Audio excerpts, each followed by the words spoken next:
Today I would like to show you a very simple trick that you can use to enhance the high end on your drums.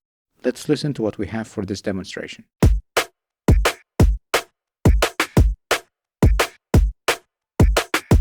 I have created a return track and loaded IK Multimedia's De-Esser. I'm gonna set it to listen mode. We're gonna use soft type on this occasion. We'll make sure it's set to 2 bands. We'll also make sure it's set to 24 dB per octave. And we're gonna send a portion of our drums to that return track. And let's hear it.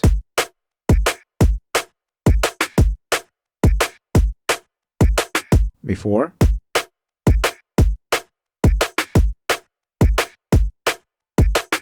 After.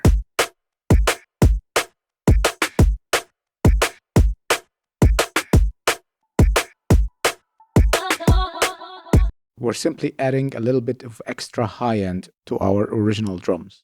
Here is again before.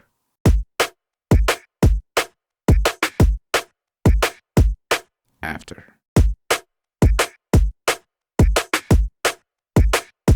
Try it and let me know in the comments what you think.